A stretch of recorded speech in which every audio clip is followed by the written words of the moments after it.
సీతారాముల కళ్యాణోత్సవానికి భద్రాచలం ముస్తాబైంది.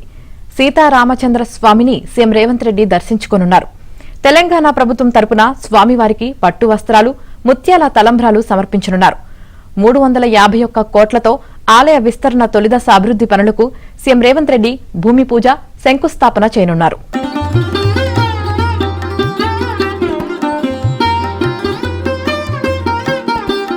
కళ్యాణాన్ని తిలకించేందుకు తెలుగు రాష్ట్రాల నుంచే కాకుండా ఇతర రాష్ట్రాల నుంచి భక్తజనం భారీగా భద్రాద్రికి చేరుకున్నారు.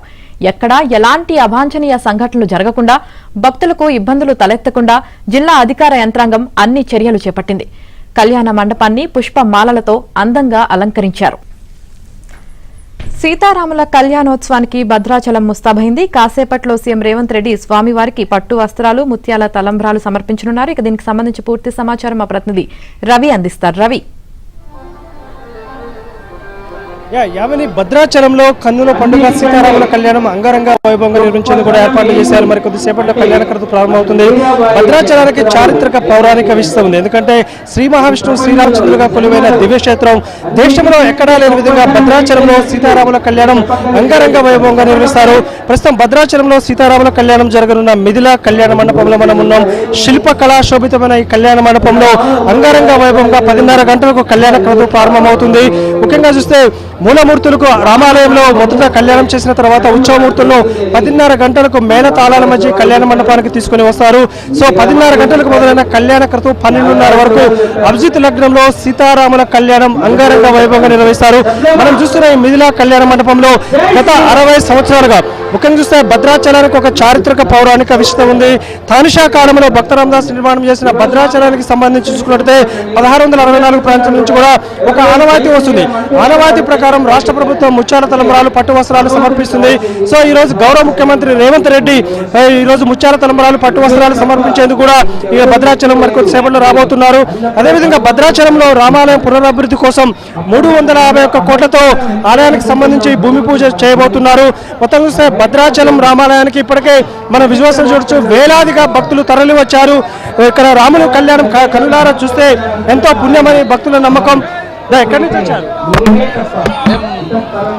గజ్వేల్ నుంచి. ఇది 4వసారి రాముల కళ్యాణం. ప్రతి సంవత్సరం ఏటా నేను ఇక్కడ వచ్చి దర్శనం చేసుకోవడం జరుగుతుంది. సో వివిధ ప్రాంతాల నుంచి వచ్చారు. ఎక్కడి నుంచి వచ్చారు? ధర్మవరం నుంచి మేము 13 మంది వచ్చామండి, సేవ చేయడానికి వచ్చాము. సో యామిని మనం చూడొచ్చు, గజ్వేలు, ధర్మవరం 2 తెలుగు రాష్ట్రాల నుంచి కాదు దేశంలోనే పలు ప్రాంతాల నుంచి కూడా వస్తున్న పరిస్థితి మన విజువల్స్లో చూడొచ్చు. పెద్ద ఎత్తున భక్తులు, అంటే వేలాది మంది భక్తులు కూడా సీతారాముల కళ్యాణం కనులారా వీక్షించాలని కూడా వారి ఇక్కడికి భద్రాచలం చేరుకున్న పరిస్థితి ఉన్నది. ముఖ్యంగా సీతారాముల కళ్యాణం అనంతరం ముఖ్యంగా ముత్యాల తలంబ్రాలు, పట్టు వస్త్రాలకు సంబంధించి కూడా కళ్యాణ తలంబ్రాలు తీసుకుంటే ఎంతో పుణ్యమని కూడా పెద్ద ఎత్తున భక్తులు ఉన్నారు. కళ్యాణ తలంబ్రాల పంపిణీ కూడా అన్ని కౌంటర్లు సిద్ధం చేశారు. ముఖ్యంగా చూసుకుంటే భద్రాచలం రామాలయంలో సీతారాముల కళ్యాణం అంగరంగ వైభవంగా నిర్వహించేందుకు కూడా అన్ని ఏర్పాటు చేశారు. మరికొద్ది సేపట్లో ఉత్సవమూర్తులు ఇక్కడ మనం ఉన్న మిథిలా కళ్యాణ మండపానికి చేరుకోబోతున్నారు. మిథిలా కళ్యాణ మండపంలో 10:30 గంటల నుంచి 12:30 గంటల వరకు కూడా కళ్యాణ క్రతువు కొనసాగుతుంది. సో తానిషా కాలం నుంచి కూడా భక్త రామదాస్ చేయించిన నగలు, ముఖ్యంగా ఇక్కడ మంగళసూత్రానికి ఎంతో విశిష్టం ఉంది. మంగళసూత్రంలో సహజంగా 2 పుస్తలు ఉంటే ఇక్కడ 3వ పుస్తకం ఉంటుంది. సో అదేవిధంగా ఇక్కడ రామ కళ్యాణానికి సంబంధించి కూడా అచ్యుత సౌభాగ్య గోత్రాలతో కళ్యాణం చేస్తున్నట్టు కూడా ఆలయ అర్చకులు వివరించారు. సో భూలోక వైకుంఠంగా భావించే భద్రాచలంలో సీతారాముల కళ్యాణం అంగరంగ వైభవంగా కన్నుల పండుగ నిర్వహించేందుకు కూడా దేవాదాయ శాఖ అన్ని ఏర్పాట్లు చేసింది. మరికొద్ది సేపట్లో గౌరవ ముఖ్యమంత్రి రేవంత్ రెడ్డి ముత్యాల తలంబ్రాలు, పట్టు వస్త్రాలు ఆనవాయితీగా సమర్పించడంతో పాటు ఇక్కడ భూమి పూజ కార్యక్రమాన్ని కూడా ఏర్పాటు చేశారు. సో ఇక్కడ కళ్యాణ కర్తకు సంబంధించి ఇప్పటికే వేలాదిగా వచ్చిన భక్తులతో భద్రాచలం భక్త సందర్భంగా